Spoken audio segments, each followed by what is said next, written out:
DRG Kids।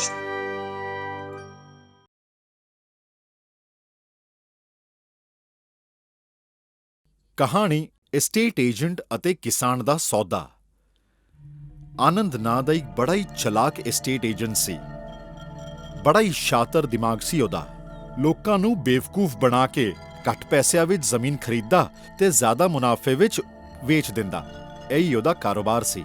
ਸੁਣ ਭਾਈ ਚੰਪਕ, ਇਸ ਸ਼ਹਿਰ ਦੀਆਂ ਸਾਰੀਆਂ ਜ਼ਮੀਨਾਂ ਦਾ ਸੌਦਾ ਤੇ ਹੋ ਗਿਆ। ਇੱਥੇ ਕੁਝ ਮਜ਼ਾ ਨਹੀਂ ਆ ਰਿਹਾ। ਕਿੰਨੇ ਟੁਕੜੇ ਵੇਚਦੇ ਰਵਾਂਗੇ। ਜ਼ਰਾ ਹੁਣ ਪਿੰਡ ਵੱਲ ਮੁੜਿਆ ਜਾਵੇ। ਥੋੜਾ ਵੱਡੇ ਸੌਦੇ ਕਰਦੇ ਆ। ਹਾਂ ਮਾਲਕ, ਸਹੀ ਕਿਹਾ ਤੁਸੀਂ। ਇੱਥੇ ਤਾਂ ਆਮਦਨੀ 98 ਤੇ ਖਰਚਾ ਰੁਪਈਆ ਹੈ। ਵੈਸੇ ਵੀ ਚੰਪਕ ਦਾ ਉਸੂਲ ਹੈ, ਜਿੱਥੇ ਮਾਲਕ ਜਾਣਗੇ ਚੰਪਕ ਵੀ ਨਾਲ ਹੀ ਜਾਊਗਾ। ਜਿੰਨਾ ਵੀ ਖਾਓ ਡਕਾਰੀ ਨਹੀਂ ਆਉਂਦਾ। ਲੱਗਦਾ ਹੈ ਤੇਰੀ ਭੁੱਖ ਮੇਰੀ ਤਰ੍ਹਾਂ ਵੱਧਦੀ ਹੈ। ਚੱਲ ਸਮਾਨ ਬੰਨ ਲੈ ਤੇ ਗੱਡੀ 'ਚ ਪਾ। ਅਸੀਂ ਰਾਮਪੁਰ ਜਾਣਾ ਹੈ। ਛੋਲਿਆਂ ਦੇ ਭਾਅ ਖਰੀਦ ਲਾਂਗੇ ਤੇ ਸੋਨੇ ਦੇ ਭਾਅ ਵੇਚਾਂਗੇ। ਜੋ ਮਾਲਕ ਦਾ ਹੁਕਮ। ਚੰਪਕ ਵੀ ਆਨੰਦ ਦੇ ਨਾਲ ਰਹਿ ਕੇ ਲਾਲਚੀ ਹੋ ਗਿਆ ਸੀ। ਗੱਡੀ ਵਿੱਚ ਸਾਮਾਨ ਰੱਖ ਕੇ ਉਹ ਆਪਣੇ ਮਾਲਿਕ ਆਨੰਦ ਦੇ ਨਾਲ ਰਾਮਪੁਰ ਨਿਕਲ ਜਾਂਦਾ ਹੈ। ਪਿੰਡ ਦੇ 2-3 ਕਿਸਾਨਾਂ ਦਾ ਸੌਦਾ ਤੇ ਉਹ ਚੁਟਕੀਆਂ ਦੇ ਵਿੱਚ ਹੀ ਕਰ ਦਿੰਦੇ ਨੇ। ਹਾਏ ਮੇਰੇ ਰੱਬਾ, ਕਿਸਾਨਾਂ ਨੂੰ ਕੀ ਹੋ ਗਿਆ ਹੈ? ਥੋੜੀ ਜਿਹੀ ਤਕਲੀਫ ਕੀ ਹੋ ਗਈ? ਆਪਣੀ ਪੁਰਖਿਆਂ ਦੀ ਜ਼ਮੀਨ ਵੇਚਣ ਨੂੰ ਤੁਰ ਪਏ। ਜੇ ਸਾਰੇ ਕਿਸਾਨ ਏਦਾਂ ਕਰਨ ਲੱਗ ਪਏ ਤਾਂ ਅਨਾਜ ਕੌਣ ਉਗਾਊਗਾ? ਇਨਸਾਨ ਕਿਵੇਂ ਜੀਊਗਾ? ਬਾਬਾ, ਹੁਣ ਖੇਤੀ ਵਿੱਚ ਰੱਖਿਆ ਕੀ ਹੈ? ਨਾ ਬਾਰਿਸ਼ ਹੁੰਦੀ ਪਈ ਹੈ, ਨਾ ਹੀ ਅਨਾਜ ਉਗਦਾ ਪਿਆ ਹੈ। ਅਸੀਂ ਕਦੀ ਭੁੱਖੇ ਵੀ ਰਹਿੰਦੇ ਹਨ। ਕਿਉਂ ਨਾ ਅਸੀਂ ਹਾਈਵੇ ਦੇ ਨੇੜੇ ਵਾਲੀ ਜ਼ਮੀਨ ਉਸ ਏਜੰਟ ਨੂੰ ਵੇਚ ਦਈਏ। ਥੋੜੇ ਪੈਸੇ ਮਿਲ ਜਾਣਗੇ, ਥੋੜਾ ਜਿਹਾ ਕਰਜ਼ਾ ਵੀ ਲਾ ਦੇਵਾਂਗੇ ਤੇ ਬਾਕੀ ਪੈਸਿਆਂ ਨਾਲ ਜ਼ਿੰਦਗੀ ਆਰਾਮ ਨਾਲ ਕੱਢੂਗੀ। ਵੇਖ ਅਜੇ, ਮੇਰੇ ਜਿਉਂਦੇ ਜੀ ਇਹ ਤੇ ਨਹੀਂ ਹੋ ਸਕਦਾ। ਭਾਵੇਂ ਅਸੀਂ ਭੁੱਖ ਨਾਲ ਮਰੀ ਕਿਉਂ ਨਾ ਜਾਏ, ਜ਼ਮੀਨ ਦਾ ਸੌਦਾ ਨਹੀਂ ਕਰਾਂਗਾ ਮੈਂ। ਮੈਨੂੰ ਪਤਾ ਸੀ ਤੁਸੀਂ ਕਦੇ ਨਹੀਂ ਮੰਨੋਗੇ। ਤੁਸੀਂ ਮੈਨੂੰ ਕਦੇ ਵੀ ਖੁਸ਼ ਨਹੀਂ ਵੇਖਣਾ ਚਾਹੁੰਦੇ ਹੋ ਬਾਬਾ। ਅਜੇ ਦੀਆਂ ਅੱਖਾਂ ਵਿੱਚ ਰਾਮੂ ਨੇ ਭੁੱਖ ਪੜ ਲਈ ਸੀ। ਰਾਮੂ ਚਾਹੁੰਦਾ ਸੀ ਕਿ ਬਿਨਾਂ ਜ਼ਮੀਨ ਵੇਚੇ ਅਜੇ ਦੀਆਂ ਅੱਖਾਂ ਖੁੱਲ ਜਾਣ, ਮਤਲਬ ਸੱਪ ਵੀ ਮਰ ਜਾਵੇ ਤੇ ਲਾਠੀ ਵੀ ਨਾ ਟੁੱਟੇ। ਇਸੇ ਲਈ ਉਹ ਅਜੇ ਨੂੰ ਕਹਿੰਦਾ ਏ, ਠੀਕ ਹੈ, ਜੋ ਤੇਰੀ ਮਰਜ਼ੀ। ਓਹ ਬਾਬਾ, ਮੈਂ ਬੜਾ ਖੁਸ਼ ਹੋ ਗਿਆ। ਮੈਂ ਕੱਲ ਹੀ ਉਸ ਏਜੰਟ ਨੂੰ ਆਪਣੇ ਘਰ ਲੈ ਕੇ ਆਉਂਦਾ, ਜਿਵੇਂ ਤੂੰ ਠੀਕ ਸਮਝੇ। ਅਜੇ ਬੜੀ ਖੁਸ਼ੀ ਨਾਲ ਅਗਲੇ ਦਿਨ ਸਵੇਰੇ ਉਸ ਏਜੰਟ ਦੇ ਦਫ਼ਤਰ ਪਹੁੰਚ ਜਾਂਦਾ ਹੈ ਅਤੇ ਏਜੰਟ ਨੂੰ ਕਹਿੰਦਾ ਹੈ, ਸਤਿ ਸ੍ਰੀ ਅਕਾਲ ਜੀ, ਮੇਰਾ ਨਾਂ ਅਜੇ ਹੈ। ਮੈਂ ਆਪਣੀ ਜ਼ਮੀਨ ਦੇ ਬਾਰੇ ਤੁਹਾਡੇ ਨਾਲ ਗੱਲ ਕਰਨ ਆਇਆ। ਹਾਂ ਵੀਰ ਜੀ, ਬੋਲੋ ਕੀ ਗੱਲ ਹੈ? ਉਹ ਹਾਈਵੇ ਦੇ ਨੇੜੇ ਮੇਰੀ ਇੱਕ ਜ਼ਮੀਨ ਦਾ ਟੁਕੜਾ ਹੈ। ਹਾਈਵੇ ਦੇ ਨੇੜੀ ਵਾਲੀ ਜ਼ਮੀਨ ਦੀ ਗੱਲ ਸੁਣਦੇ ਹੀ ਆਨੰਦ ਆਪਣੇ ਆਪ ਉੱਠ ਕੇ ਚਲਿਆ ਆਉਂਦਾ ਹੈ ਤੇ ਅਜੇ ਨਾਲ ਗੱਲ ਕਰਨ ਲੱਗਦਾ ਹੈ। ਕੀ ਕਿਹਾ ਤੂੰ? ਹਾਈਵੇ ਦੇ ਨੇੜੇ ਦੀ ਜ਼ਮੀਨ ਕਿੰਨੀ ਕੁ ਹੈ? ਕੁਝ ਜ਼ਿਆਦਾ ਨਹੀਂ, ਇਹ ਕੋਈ 2 ਏਕੜ ਹੋਊਗੀ।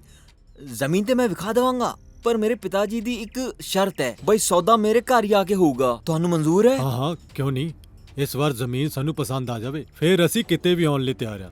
ਕਿਉਂ ਚੰਪਕ, ਕੀ ਖਿਆਲ ਹੈ? ਵੇਖਿਓ, ਸੋਨੇ ਦਾ ਭਾਅ ਮਿਲੇਗਾ, ਸੋਨੇ ਦਾ। ਆਨੰਦ ਸਰ, ਬੜੀ ਦੇਰ ਹੋ ਚੁੱਕੀ ਹੈ। ਤੁਸੀਂ ਕੰਮ ਕਰੋ, ਕੱਲ ਸਾਡੇ ਘਰ ਆ ਜਾਓ। ਮੈਂ ਆਪਣਾ ਪਤਾ ਲਿਖ ਦਿੰਦਾ।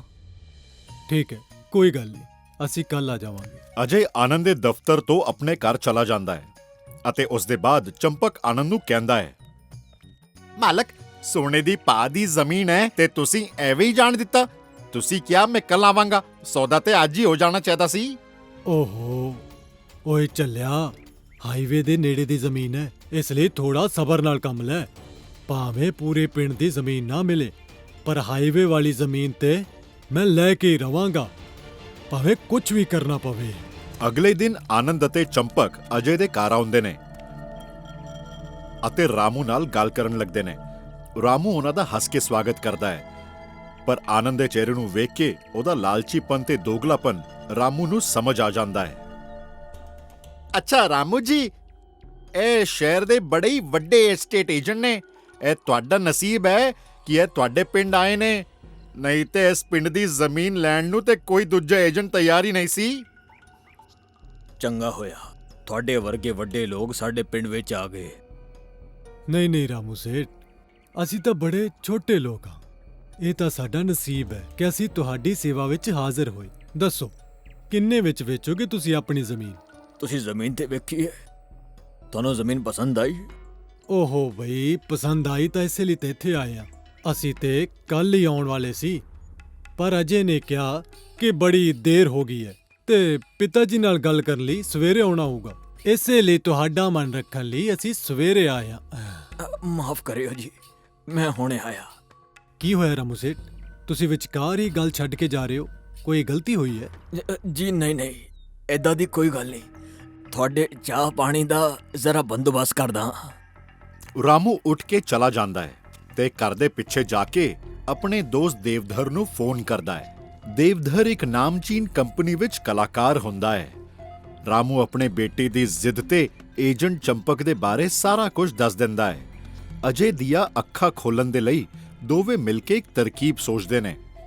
ਰਾਮੂ ਚਾਹ ਲੈ ਕੇ ਫਿਰ ਵਾਪਸ ਆਨੰਦ ਦੇ ਕੋਲ ਆਉਂਦਾ ਹੈ। ਮਾਫ ਕਰਿਓ ਜੀ, ਮੈਨੂੰ ਆਉਣ 'ਚ ਥੋੜੀ ਜਿਹੀ ਦੇਰ ਹੋ ਗਈ। ਇਹ ਲੋ ਚਾਹ ਪੀਓ। ਕੋਈ ਗੱਲ ਨਹੀਂ, ਧੰਨਵਾਦ। ਹੁਣ ਕੀ ਸੌਦੇ ਤੋਂ ਬਾਅਦ ਹੀ ਖਾਣਾ ਖਾਵਾਂਗੇ? ਸਾਡੇ ਚੰਪਕ ਨੂੰ ਬੜੀ ਭੁੱਖ ਲੱਗੀ ਹੈ। ਇਹ ਤੇ ਬੜੀ ਚੰਗੀ ਗੱਲ ਹੈ। ਤੁਸੀਂ ਕੰਮ ਕਰਿਓ ਜੀ, ਕੱਲ ਸ਼ਾਮ ਨੂੰ ਖਾਣੇ ਉੱਤੇ ਆ ਜਾਇਓ। ਸਾਡੇ ਗਰੀਬਾਂ ਦਾ ਨਸੀਬ ਹੈ, ਇਹ ਤੁਹਾਡੇ ਵਰਗੀ ਵੱਡੀ ਹਸਤੀ ਸਾਡੇ ਘਰ ਖਾਣਾ ਖਾਣ ਆ ਗਈ। ਹਾਂ, ਕਿਉਂ ਨਹੀਂ, ਪਹਿਲਾਂ ਸੌਦਾ ਤਾਂ ਕਰ ਲਈਏ। ਉਹ ਸੇਠ ਜੀ, ਕਾਲੀ ਕਿਸੇ ਗੱਲ ਦੀ ਹੈ। ਜ਼ਮੀਨ ਭਜਦੀ ਥੋੜੀ ਜਾ ਰਹੀ ਆ, ਉੱਤੇ ਹੀ ਤੇ ਹੈ, ਚਿੰਤਾ ਕਾਦੀ। ਚੰਪਕ ਆਨੰਦ ਦੇ ਕੰਨ ਵਿੱਚ ਕੁਝ ਕਹਿੰਦਾ ਹੈ। ਲੱਗਦਾ ਹੈ ਰਾਮੂ ਸਾਨੂੰ ਜ਼ਮੀਨ ਵੇਚਣਾ ਹੀ ਨਹੀਂ ਚਾਹੁੰਦਾ। ਵੇਖੋ ਨਾ ਕਿੰਨਾ ਨਾਟਕ ਕਰਦਾ ਪਿਆ ਹੈ। ਹਾਂ, ਚੁੱਪ ਰਹਿ, ਕੁਛ ਨਾ ਬੋਲ। ਜ਼ਮੀਨ ਚੰਗੀ ਹੈ ਇਸ ਲਈ ਬਰਦਾਸ਼ਤ ਕਰ ਰਿਹਾ, ਨਹੀਂ ਤਾਂ ਇਹਨੂੰ ਸੁਣਦਾ ਹੀ ਕੌਣ ਹੈ। ਕੀ ਹੋਇਆ ਜੀ, ਤੁਸੀਂ ਦੋਵੇਂ ਕੀ ਗੱਲਾਂ ਕਰਦੇ ਪਏ ਹੋ? ਕੋਈ ਤਕਲੀਫ ਹੈਗੀ? ਨਹੀਂ ਰਾਮੂ ਸੇਠ, ਕੋਈ ਤਕਲੀਫ ਨਹੀਂ, ਜਿਵੇਂ ਤੁਸੀਂ ਠੀਕ ਸਮਝੋ। ਅਸੀਂ ਦੋਵੇਂ ਕੱਲ ਹੀ ਖਾਣੇ ਉੱਤੇ ਆਉਂਦੇ ਆ ਤੇ ਸੌਦਾ ਵੀ ਕਰ ਲਵਾਂਗੇ। ਚੰਪਕ ਅਤੇ ਆਨੰਦ ਰਾਮੂ ਦੇ ਘਰ ਤੋਂ ਨਿਕਲ ਜਾਂਦੇ ਨੇ ਅਤੇ ਰਾਮੂ ਦਾ ਬੇਟਾ ਅਜੇ ਰਾਮੂ ਨੂੰ ਕਹਿੰਦਾ ਹੈ, ਬਾਬਾ, ਇੰਨਾ ਵੱਡਾ ਆਦਮੀ ਸਾਡੇ ਘਰ ਚੱਲ ਕੇ ਆਇਆ ਸੀ, ਉਹ ਕਿੱਥੇ ਜਾਂਦਾ ਨਹੀਂ ਹੋ। ਸਾਡੀ ਜ਼ਮੀਨ ਵੇਖ ਕੇ ਸਾਡੇ ਘਰ ਤੱਕ ਆਇਆ ਸੀ ਤੇ ਤੁਸੀਂ ਸੌਦਾ ਹੀ ਨਹੀਂ ਕੀਤਾ, ਗੱਲ ਕੱਲ ਉੱਤੇ ਪਾ ਦਿੱਤੀ। ਬੇਟਾ, ਜੇ ਮੈਨੂੰ ਸੌਦਾ ਨਹੀਂ ਕਰਨਾ ਹੁੰਦਾ ਤੇ ਉਹਨਾਂ ਨੂੰ ਮੈਂ ਕੱਲ ਕਿਉਂ ਬੁਲਾਉਂਦਾ, ਦੱਸ ਮੈਨੂੰ। ਦੂਜੇ ਦਿਨ ਸ਼ਾਮ ਨੂੰ ਆਨੰਦ ਅਤੇ ਚੰਪਕ ਜ਼ਮੀਨ ਦੇ ਲਾਲਚ ਵਿੱਚ ਰਾਮੂ ਦੇ ਘਰ ਖਾਣਾ ਖਾਣ ਪਹੁੰਚ ਜਾਂਦੇ ਨੇ। ਅਰੇ ਅਜੇ ਸੇਠ, ਤੁਸੀਂ ਵੀ ਸਾਡੇ ਨਾਲ ਖਾਣਾ ਖਾਣ ਬੈਠੋ। ਤੁਸੀਂ ਵੀ ਵੱਡੇ ਬੰਦੇ ਹੋ ਗਏ ਹੋ, ਕਰੋੜਾਂ ਵਿੱਚ ਖੇਡੋਗੇ, ਕਰੋੜਾਂ ਵਿੱਚ। ਨਹੀਂ, ਤੁਸੀਂ ਤਾਂ ਸਾਡੇ ਲਈ ਸੱਚੀ ਰੱਬ ਹੋ, ਪ੍ਰਾਹੁਣੇ ਹੋ, ਪਹਿਲਾਂ ਤੁਸੀਂ ਖਾਓ। ਠੀਕ ਹੈ, ਖਾਣਾ ਬੜਾ ਹੀ ਸਵਾਦ ਬਣਿਆ ਹੈ। ਦੋਵਾਂ ਦੇ ਖਾਣਾ ਖਾਣ ਤੋਂ ਬਾਅਦ ਆਂਗਣ ਵਿੱਚ ਬੈਠਕ ਬੈਠਦੀ ਹੈ। ਜ਼ਮੀਨ ਦੇ ਸੌਦੇ ਦੀ ਬੈਠਕ ਵਿੱਚ ਚੰਪਕ ਅਤੇ ਆਨੰਦ ਵੱਖਰੀ ਜ਼ੁਬਾਨ ਬੋਲਣ ਲੱਗਦੇ ਨੇ, ਮਾਨੋ ਜਿਵੇਂ ਕੋਈ ਨਸ਼ਾ ਹੀ ਹੋ ਗਿਆ ਹੋਵੇ। ਕੀ ਹੋਇਆ ਸੇਠ ਜੀ, ਸਭ ਠੀਕ ਤੇ ਹੈ ਨਾ? ਤਕਲੀਫ ਤਾਂ ਹੈ, ਜ਼ਮੀਨ ਦਾ ਸੌਦਾ ਜੋ ਨਹੀਂ ਹੁੰਦਾ ਪਿਆ। ਸ਼ਹਿਰ ਦੀ ਸਾਰੀ ਜ਼ਮੀਨ ਤੇ ਅਸੀਂ ਛੱਡੀ ਨਹੀਂ, ਥੋੜੀ ਨਾਲ ਆਪਣਾ ਢਿੱਡ ਭਰ ਲਿਆ। ਅਸੀਂ ਲੋਕ ਆਪਣਾ ਢਿੱਡ ਭਰਨ ਦੇ ਲਈ ਪਿੰਡ ਦੇ ਕਿਸਾਨਾਂ ਨੂੰ ਲੁੱਟਣ ਵਾਲੇ ਆ। ਕਾਨੂੰ ਤੇ ਪੁਲਿਸ ਦਾ ਡਰ ਵਿਖਾ ਕੇ ਜ਼ਮੀਨ ਆਪਣੇ ਨਾਮ ਕਰਾ ਲਈ ਹੈ। ਆਨੰਦ ਭਾਈ ਦੀ ਪਹੁੰਚ ਤੇ ਉੱਤੇ ਤੱਕ ਉੱਤੇ ਤੱਕ। ਪਿੰਡ ਦੇ ਕਿਸਾਨ ਅਨਪੜ੍ਹ ਹੁੰਦੇ ਨੇ, ਉਹਨਾਂ ਨੂੰ ਕੋਈ ਅਕਲ ਨਹੀਂ ਹੁੰਦੀ। ਜ਼ਮੀਨ ਵੇਚ ਦਿੰਦੇ ਨੇ ਪੈਸਿਆਂ ਦੇ ਲਾਲਚ ਨੂੰ ਤੇ ਸਾਡੇ ਵਰਗੇ ਲੋਕਾਂ ਨੂੰ ਅਮੀਰ ਬਣਾ ਦਿੰਦੇ ਨੇ। ਅਮੀਰ, ਹੁਣ ਦੇਖੋ ਨਾ, ਆਪਣੀ ਜ਼ਮੀਨ ਹੀ ਦੇਖ ਲਓ, 5 ਲੱਖ ਵਿੱਚ ਤੁਹਾਡੇ ਤੋਂ ਖਰੀਦ ਲਈ ਤੇ ਉਹਨੂੰ 5 ਕਰੋੜ ਵਿੱਚ ਵੇਚਾਂਗੇ। ਓਹੋ, ਅਸੀਂ ਠੱਗਾ ਠੱਗ, ਕੋਈ ਏਜੰਟ ਵੇਜਣ ਨਹੀਂ ਆ। ਲੋਕਾਂ ਨੂੰ ਬੇਵਕੂਫ ਬਣਾਉਣ ਦਾ ਹੀ ਸਾਡਾ ਕੰਮ ਹੈ। ਉਸੇ ਦਾ ਹੀ ਪੈਸਾ ਲੈਂਦੇ ਆ ਭਾਈ। ਮੈਂ ਨਹੀਂ ਵੇਚਣੀ ਆਪਣੀ ਜ਼ਮੀਨ। ਓਏ ਬੁੜਿਆ, ਚੁੱਪਚਾਪ ਬੈਠਾ ਰਹਿ ਤੂੰ। ਇਸ ਕਾਗਜ਼ ਉੱਤੇ ਤੇਰਾ ਅੰਗੂਠਾ ਜੋ ਲਵਾ ਲਿਆ, ਹੁਣ ਤੇ ਜ਼ਮੀਨ ਸਾਡੀ ਹੋ ਕੇ ਹੀ ਰਹੂਗੀ। ਉਦੋਂ ਹੀ ਅਚਾਨਕ ਪੁਲਿਸ ਦੀ ਡਰੈਸ ਪਾ ਕੇ ਦੇਵਦਰ ਉੱਥੇ ਪਹੁੰਚ ਜਾਂਦਾ ਹੈ। ਦੇਵਦਰ ਨੂੰ ਵੇਖਦੇ ਹੀ ਆਨੰਦ ਅਤੇ ਚੰਪਕ ਡਰ ਜਾਂਦੇ ਨੇ ਅਤੇ ਹੱਥ ਪੈਰ ਜੋੜ ਕੇ ਰਾਮੂ ਕੋਲੋਂ ਮਾਫੀ ਮੰਗਣ ਲੱਗ ਪੈਂਦੇ ਨੇ। ਦੇਵਧਰ ਡੰਡੇ ਨਾਲ ਉਹਨਾਂ ਦੀ ਖੂਬ ਖਾਤਰਦਾਰੀ ਕਰਦਾ ਹੈ ਅਤੇ ਪਿੰਡ ਤੋਂ ਉਹਨਾਂ ਨੂੰ ਭਜਾ ਦਿੰਦਾ ਹੈ। ਦੇਵਦਰ ਚਾਚਾ, ਬਾਬਾ, ਇਹ ਸਭ ਕੀ ਹੈ? ਤੇਰੀ ਅੱਖਾਂ ਖੋਲਣ ਦੇ ਲਈ ਅਸੀਂ ਇਹ ਸਾਰਾ ਨਾਟਕ ਕੀਤਾ ਸੀ। ਮੈਂ ਤੇ ਰਾਮੂ ਨੇ, ਅਸੀਂ ਦੋਵਾਂ ਨੇ ਖਾਣੇ ਵਿੱਚ ਭੰਗ ਦੀਆਂ ਗੋਲੀਆਂ ਮਿਲਾ ਦਿੱਤੀਆਂ ਤਾਂ ਕਿ ਤੇਰੇ ਸਾਹਮਣੇ ਸੱਚ ਆ ਜਾਵੇ ਪੁੱਤਰ। ਵੇਖਿਆ ਨਾ ਕਿਵੇਂ ਸੱਚ ਬਕ ਕੇ ਭੱਜ ਗਏ ਨੇ ਇਹ ਲੋਕ।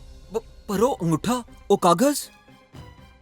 ਬੇਟਾ, ਦੇਵਦਰ ਨੇ ਮੇਰੇ ਅੰਗੂਠੇ ਦੇ ਬਦਲੇ ਨਕਲੀ ਅੰਗੂਠਾ ਲਗਵਾਇਆ ਸੀ। ਮੇਰੇ ਨਿਸ਼ਾਨ ਤੇ ਕਾਗਜ਼ ਉੱਤੇ ਆਏ ਹੀ ਨਹੀਂ ਤੇ ਜ਼ਮੀਨ ਦੇ ਕਾਗਜ਼ਾਤ ਉਹਨਾਂ ਨੂੰ ਦਿੱਤੇ ਹੀ ਨਹੀਂ। ਬਾਬਾ, ਮੇਰੀਆਂ ਅੱਖਾਂ ਖੁੱਲ ਗਈਆਂ ਨੇ। ਹੁਣ ਮੈਂ ਕਦੀ ਵੀ ਜ਼ਮੀਨ ਵੇਚਣ ਦੀ ਗੱਲ ਨਹੀਂ ਕਰਾਂਗਾ। ਮੈਨੂੰ ਮਾਫ ਕਰ ਦਿਓ। ਪਿੰਡ ਦੇ 3-4 ਕਿਸਾਨ ਆ ਕੇ ਰਾਮੂ ਨੂੰ ਏਜੰਟ ਕੋਲੋਂ ਉਹਨਾਂ ਨੂੰ ਬਚਾਉਣ ਦੇ ਲਈ ਧੰਨਵਾਦ ਕਰਦੇ ਨੇ। ਦਿਮਾਗ ਦੀ ਸ਼ਕਤੀ ਦੇ ਸਾਹਮਣੇ ਤਾਕਤ ਦੀ ਵਰਤੋਂ ਹਮੇਸ਼ਾ ਕਮਜ਼ੋਰ ਹੀ ਪੈਂਦੀ ਹੈ। ਤਾਕਤ ਨਾਲੋਂ ਅਕਲ ਹਮੇਸ਼ਾ ਹੀ ਬਲਵਾਨ ਹੁੰਦੀ ਹੈ।